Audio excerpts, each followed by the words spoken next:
Très ravi de vous retrouver en ce mardi 25 septembre 2018 pour votre rendez-vous d'actualité en direct sur Chérifla Télévision. Bonsoir et bienvenue.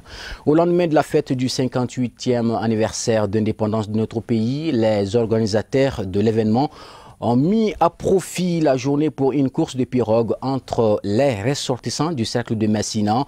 C'était le dimanche 23 septembre 2018. On voit tout cela avec Al-Hamidou Badini. Comme chaque année, à l'occasion de la célébration du 22 septembre, les ressortissants du cercle de Massina ont organisé une course de pirogue en marge des festivités du 58e anniversaire de notre pays, à l'intention de deux groupes de jeunes de la localité, dont le premier de chaque groupe a empoché respectivement 1 million de francs CFA, 500 000 francs CFA pour les deuxièmes et la somme de 250 000 francs CFA pour les troisièmes places. Ils sont au total 22 villages à compétir sur une distance de 10 km, soit environ une durée de 37 minutes. La course de pirogue est un événement culturel bozo qui a commencé dans le cercle de Massina depuis pendant la période coloniale. Depuis pendant la période coloniale, cet événement avait été en tout cas fait depuis à l'initiative de Colombe. Nous sommes encore l'une des rares localités dans ce pays où le 22 septembre est fêté avec toute son originalité. Il y a la course de pirogue qui s'est fait avec tout son sérieux. C'est un événement culturel bozo où ça fait sortir les caractéristiques et l'aspect culturel bozo. C'est que le bozo a comme culture, on le retrouve dans ces festivités-là. Par rapport au prix, la course a eu lieu. Les premiers, ça fait 1 million, 1 million. Vous avez pu constater qu'il y a deux courses. Les deux premiers ont chacun 1 million, 1 million. Les deuxièmes ont chacun 500 000, 500 000. Et les troisièmes 250, 250. Donc pour un montant total de 3 500 000. Il y a 5 villages qui ont compétit. Chaque village a donné 2 pirogues. Donc environ 10 pirogues. Nous souhaiterons aussi profiter de cet espace aussi pour faire un remerciement au groupe spirituel des Ansar. Vous savez, l'année dernière, Massina a eu des difficultés. Il y a eu des difficultés entre Massina, les agriculteurs de Massina et l'Office du Niger. Grâce à sa médiation et avec d'autres, vraiment, on a pu quand même réconcilier les cœurs. Et vraiment, c'est aussi un espace pour le remercier. Les invités présents à ces festivités se disent impressionnés par la qualité de l'événement, tout en affichant leur satisfaction. Ce qui m'anime aujourd'hui, je vois vraiment un regroupement total. Je vois une joie totale. J'observe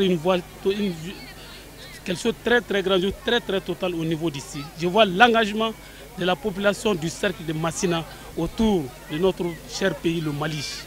Et ce contexte, l'événement aujourd'hui, je le place en 3 contextes. Il y a le contexte d'honneur, parce que pas mal de gens ont perdu leur vie pour qu'aujourd'hui le Mali soit le Mali. En dehors de ça aussi, il y a aussi le contexte de joie.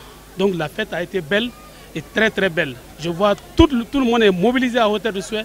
Les autorités communales, administratives, la population n'ont ménagé aucun niveau par rapport à la réussite. Nous sommes là depuis hier, vraiment tout le monde est dans la joie totale comme je vous l'ai dit. Le maire de la commune rurale de Massina a apprécié l'événement à juste titre avant de remercier les partenaires pour leur accompagnement. Donc ces festivités font partie de ces événements-là. Nous sommes dans le milieu bozo.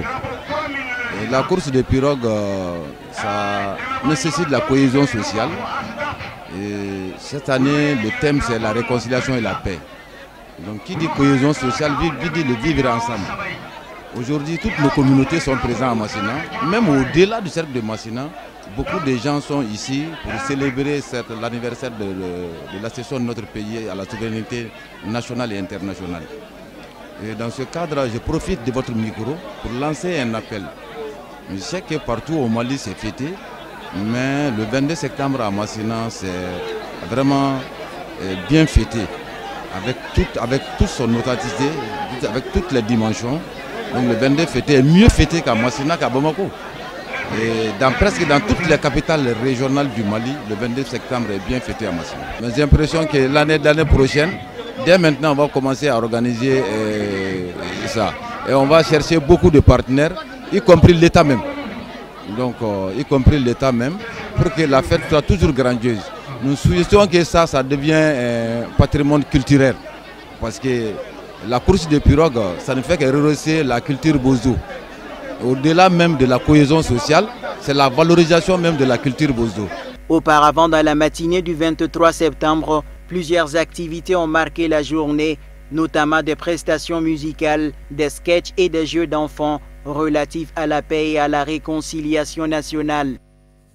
Merci beaucoup Al-Hamidou Badini. Restons toujours en 4e région administrative du Mali pour parler de l'historique du 22 septembre dans le cercle de Massina qui demeure une exception dans notre pays. La célébration de la fête de l'indépendance est observée avec éclat depuis 1960 dans ce cercle. Nous vous proposons un entretien accordé par l'un des pères de l'indépendance réalisé par nos envoyés spéciaux. L'indépendance du Mali, c'est en 1960. Mais moi, je suis arrivé à Massina ici en 1972. Depuis mon arrivée à Massina ici. Ça, c'est 1972. La façon de célébrer le 22 septembre. C'est peu qu'il y a eu beaucoup de changements. Mais je sais que Massina a toujours bien fêté le 22 septembre.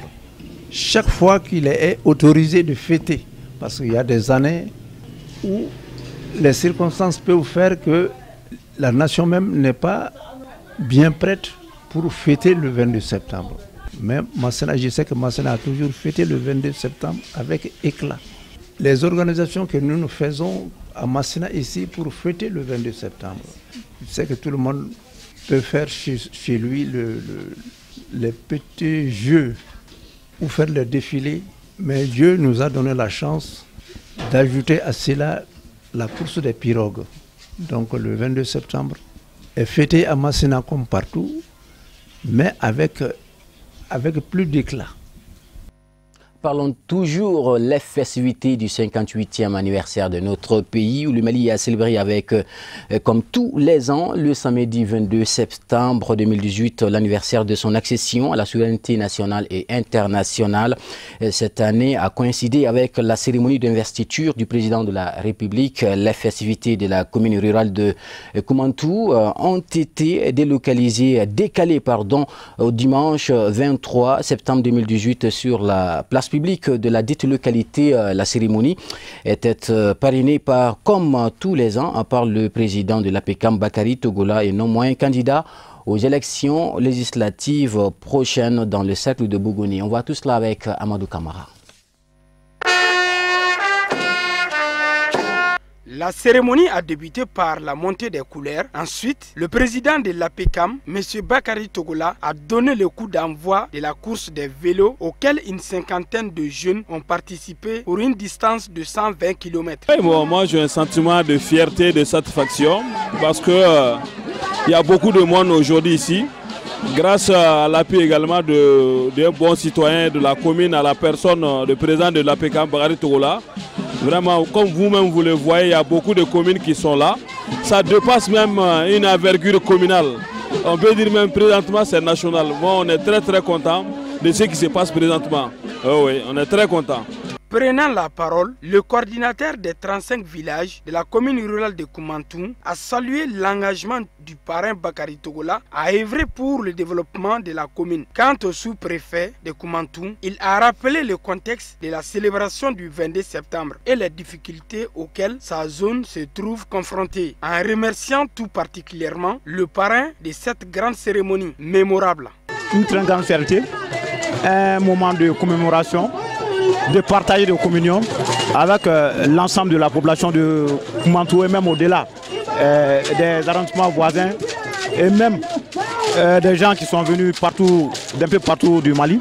Donc nous ne pouvons être que fiers de cette fête. Moi en tant que représentant de l'État ici, quand moi je vois tout ce beau monde venu de partout, tout le monde, partout du Mali, venir assister, venir fêter avec nous la fête anniversaire de notre indépendance, je ne peux qu'être fier et content.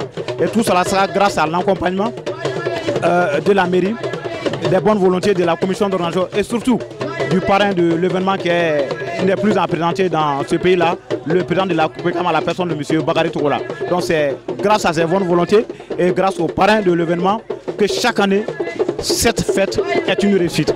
Le parrain s'est dit très satisfait, comme les autres années, de la réussite du 22 septembre. Il a remercié tous ceux et celles qui sont venus rehausser l'éclat de la cérémonie par leur présence. Il a remercié particulièrement le chef de l'État Ibrahim Boubacar Keïta pour son implication et son accompagnement du monde rural à travers l'octroi de 15% du budget national à l'agriculture, la subvention des engrais et des tracteurs.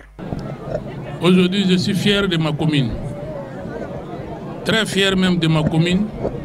Je remercie mon commandant Berthe, je remercie monsieur le maire, je remercie tous les chefs de village et leurs conseillers, les conseillers des maires des communes de Koumantou et l'environnement de Koumantou.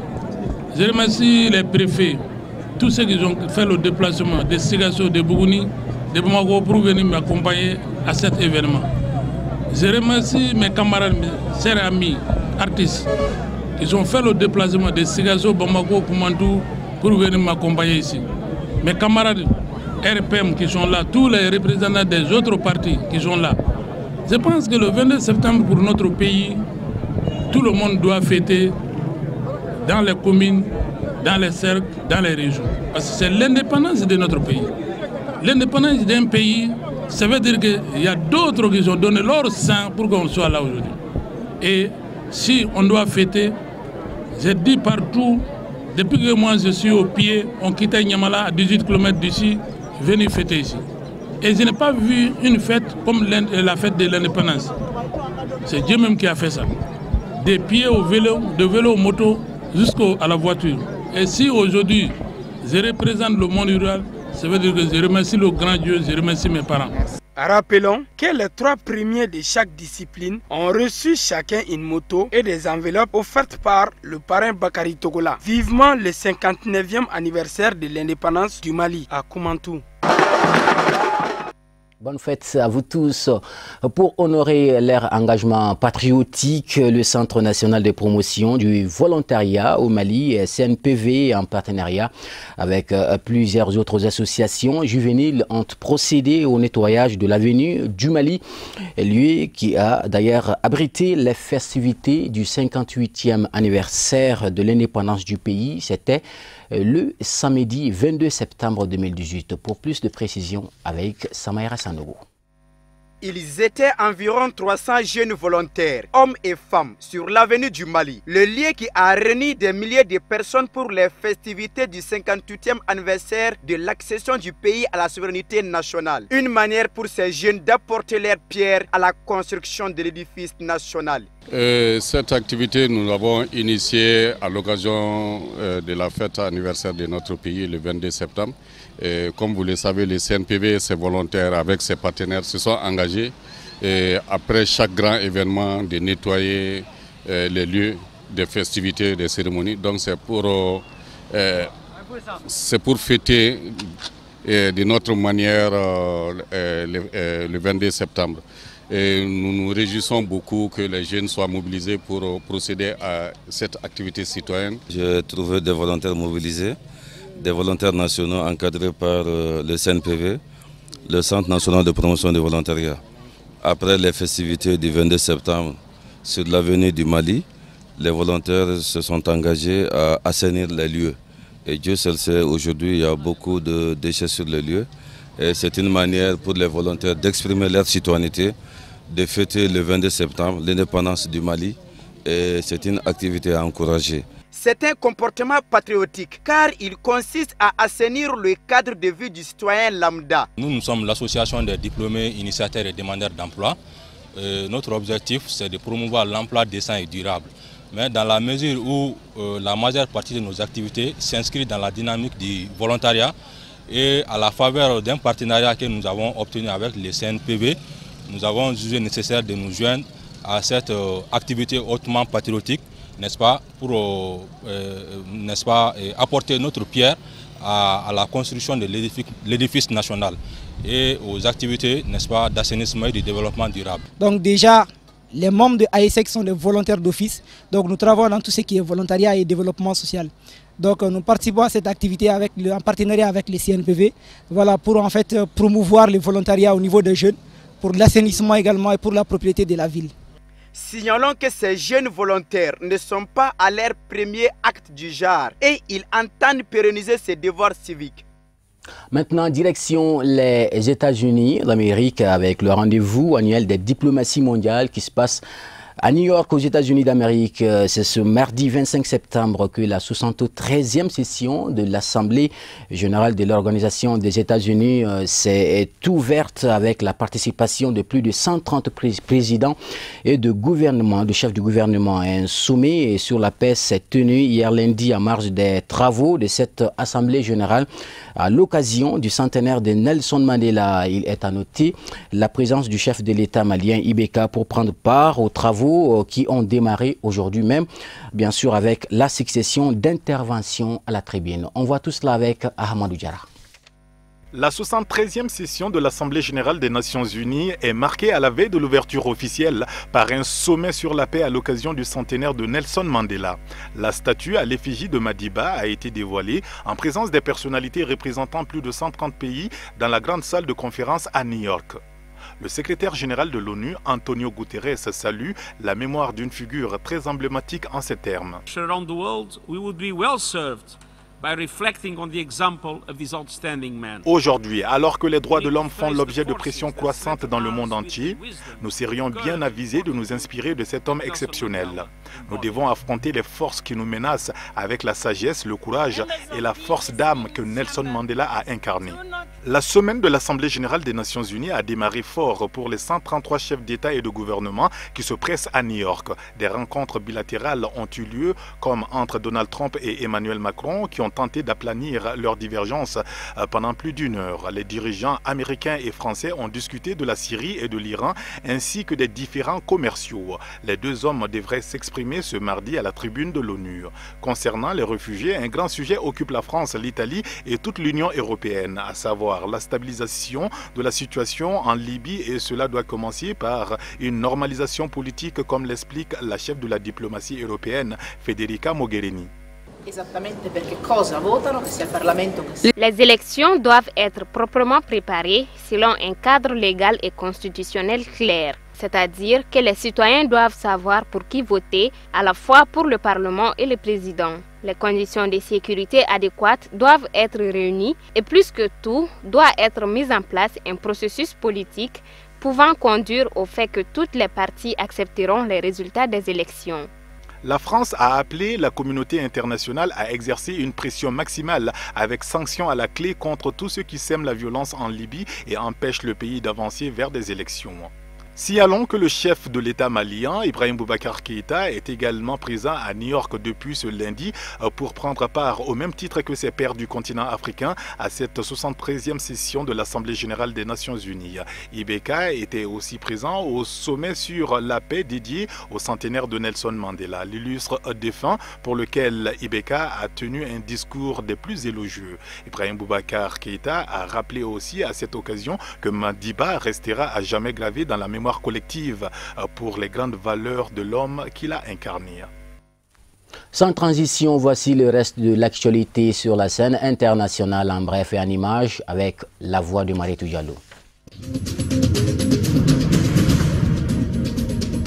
L'ancien patron du Fonds souverain angolais et fils de l'ex-président José Eduardo dos Santos, José Filomeno dos Santos, a été placé en détention provisoire lundi dans le cadre d'une affaire de détournement de fonds portant sur 1,5 milliard de dollars, a annoncé le parquet général. En raison de la complexité et de la gravité des faits et afin de garantir l'efficacité de l'enquête, le ministère public a décidé d'appliquer aux accusés une mesure de détention préventive, a déclaré le procureur général dans un communiqué. L'homme d'affaires angolo-suisse Jean-Claude Bastos de Moret, un de ses proches qui a géré une partie du fonds souverain, a lui aussi été placé en détention provisoire selon le magistrat. En mars dernier, José Filomeno dos Santos, surnommé Zenou, avait été inculpé pour avoir ordonné des virements suspects alors qu'il dirigeait le fonds souverain angolais.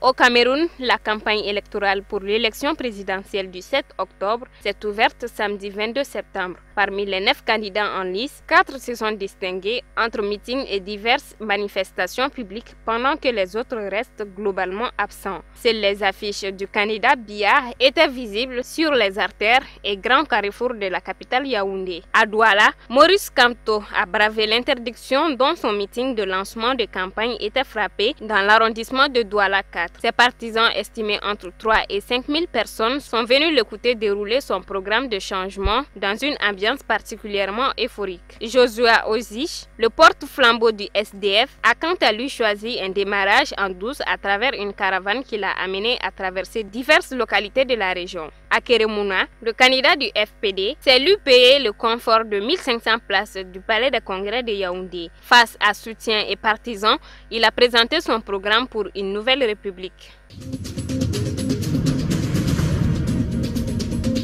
Au Gabon, la campagne électorale pour les élections législatives et locales jumelées du 6 octobre prochain s'ouvre ce 25 septembre. Les candidats ont donc 10 jours pour convaincre les électeurs. Cependant, plusieurs d'entre eux ne participeront pas au scrutin. Saisie dans le cadre du contentieux préélectoral, la Cour constitutionnelle a invalidé 33 candidatures en majorité de l'opposition. La décision de celle-ci d'invalider certaines candidatures pour les législatives du 6 octobre est tombée comme un arrêt de mort pour les 33 candidats qui en ont été victimes. Tous les états-majors des partis politiques qui ont été frappés sont restés tétanisés car les décisions de cette institution sont incontestables et sans retour. Réunis à Daoukro, la ville du président du parti Henri Konan Bédié, le bureau politique du PDCI a confirmé sa participation au municipal et régional d'octobre. Il réaffirme le rejet du parti unifié RHDP et son souhait d'une réforme de la commission électorale indépendante. L'appel au boycott redouté par les uns, souhaité par les autres, n'a donc pas eu lieu. Après plus de 2 heures de réunion sous la coupole de l'Hôtel de la Paix, le PDCI estime avoir mesuré l'impact des élections locales sur la vie quotidienne des populations. En conséquence, il décide qu'il encourage la participation du parti aux prochaines élections. Malgré tout, le parti appelle toujours à une réforme de la commission électorale indépendante, trop favorable au pouvoir à son goût.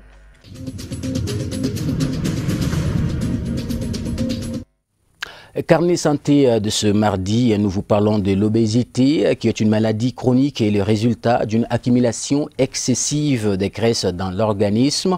Il apparaît lorsque l'organisme absorbe plus d'énergie et qu'il n'en consomme pendant une longue période.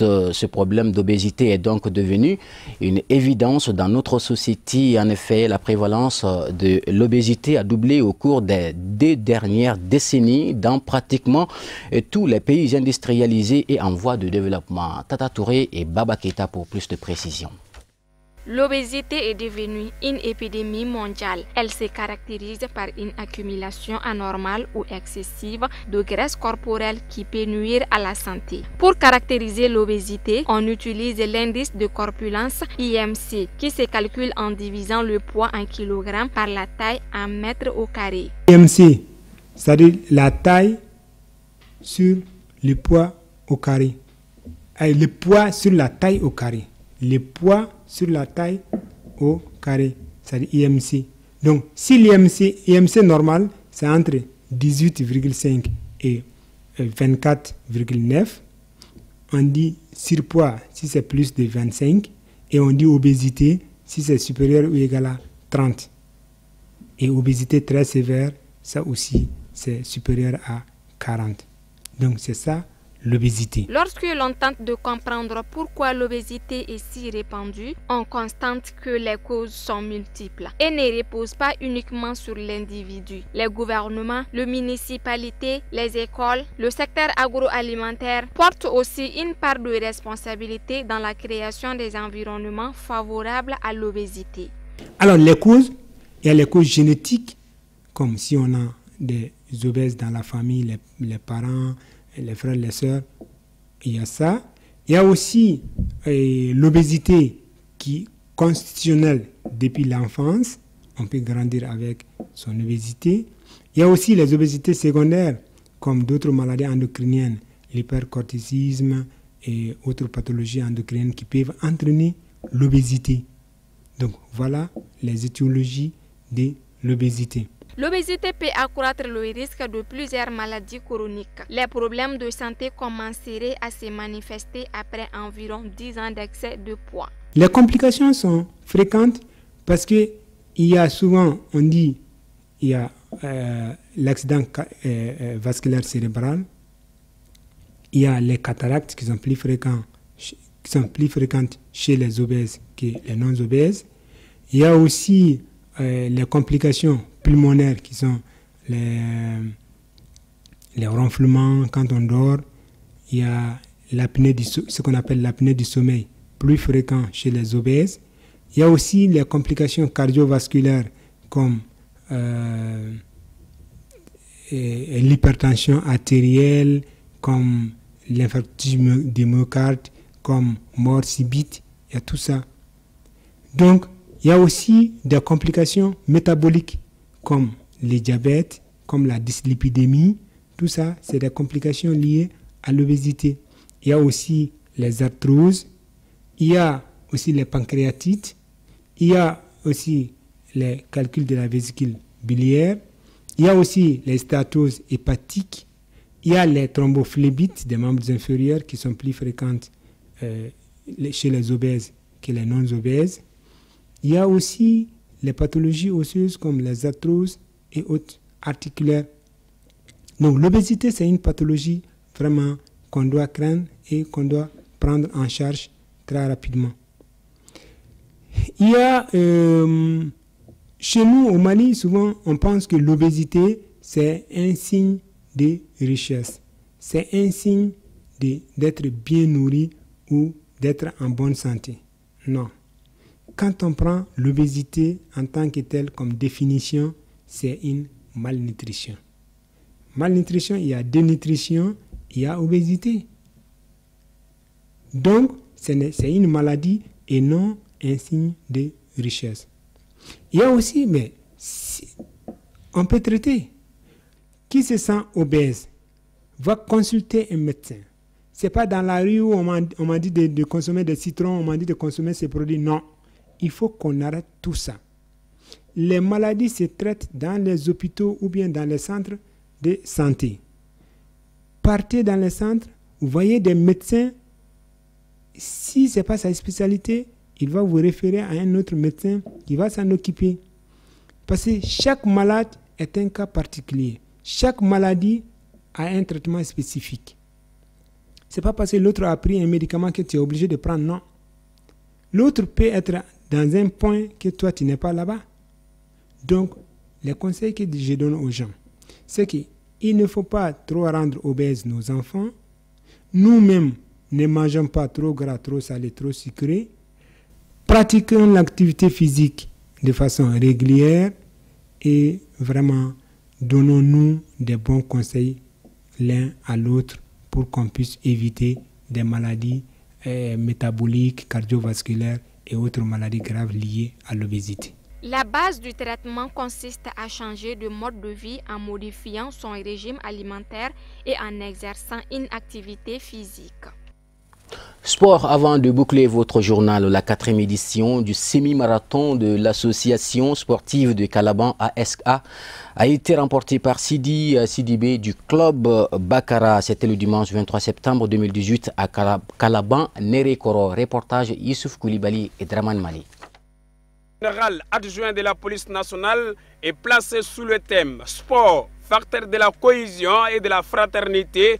La 4e édition du semi-marathon de l'association sportive de Calaban Nerekoro, commémorant ainsi la 58e édition de l'indépendance du Mali, a regroupé cette année 60 athlètes venus du club ASK, Bakara, Académie, AS Police et quelques volontaires du quartier repartis en 3 catégories.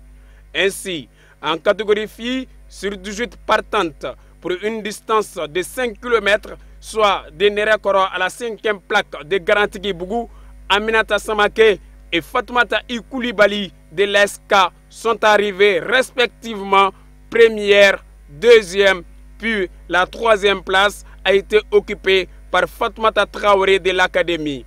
En série amateur garçon, sur 33 partants pour une distance de 8 km, soit de Nerekoro à la première plaque, Youssouf Malé de l'ASK, suivi d'Issa Maïga et d'Issa Silla, tous deux de l'académie, sont arrivés premier, deuxième et troisième.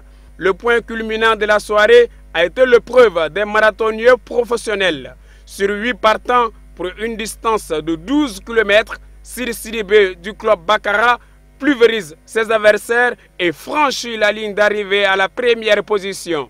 Il a été suivi par 2 sprinters de l'ASK. Il s'agit de Kassim Sangaré et de Yacouba Sankari. L'appel que moi j'ai à lancer à la jeunesse, c'est que nous nous unissons pour vraiment faire pérenniser le sport. Vraiment, je suis très content, je ne peux rien dire que ça, mais moi je pense que le sport maintenant, comme on le dit, si vous voyez le thème, le sport est un facteur de la cohésion et de fraternité. Je pense que si on se donne la main, toute la jeunesse est unie, donc je pense qu'on peut avoir une autre chose qui n'est autre que vraiment une très bonne avenir. Aujourd'hui, on a la chance d'avoir un parrain qui a vraiment innové, donc il nous a donné beaucoup d'effectifs de la police, notamment le fanfare national, les escortes. Encore, on a eu encore beaucoup des élus municipaux, les chefs de quartier, l'ensemble, au minimum 7 associations de jeunes. Donc je pense que quand même, moi je suis vraiment content aujourd'hui. Aujourd'hui, le Mali a besoin de ça. Les jeunes ont réussi à joindre l'utile à l'agréable en faisant de la fête du 22 septembre une activité sportive. Donc, ceci est à saluer, c'est une très belle initiative. Ils ont porté l'air dévolu sur ma modeste personne pour être le parrain de cette activité-là, aussi bien que ma sœur a arrêté à côté de moi comme marraine. Et le fils d'A-Transit pour venir appuyer le parrain. Donc c'est pour dire qu'à travers nous 3 personnes, vous voyez 2 générations qui se complètent, comme pour donner la leçon de la complémentarité entre les générations. Donc nous disons encore une fois, merci et félicitations à la jeunesse de la commune 5. Et je voudrais très sincèrement que les autres jeunesses des autres communes puissent s'en inspirer pour se retrouver autour de l'essentiel qui est le Mali. C'est ce que les jeunes viennent de prouver. Pour se retrouver autour de l'essentiel, c'est-à-dire leur avenir et leur devenir à eux-mêmes, à eux d'abord. C'est ça le plus important pour une jeunesse éduquée, pour une jeunesse consciente, comme certains se plaisent à le dire. Être jeunesse consciente, c'est aussi avoir conscience de la patrie. C'est avoir conscience de la solidarité interjeune. C'est avoir conscience de la communauté de destin entre jeunes, entre Maliens.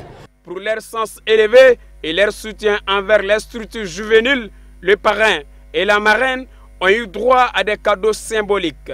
De la même manière, les athlètes les plus méritants n'ont pas été oubliés par les organisateurs. Vivement la 5e édition. Voilà, c'est ainsi que se termine votre journal de ce mardi 25 septembre 2018. Merci à vous de l'avoir suivi. Le journal Bamanan, c'est dans juste 2 heures de temps avec Kafouné Batili. Quant à moi, je vous retrouve à la prochaine.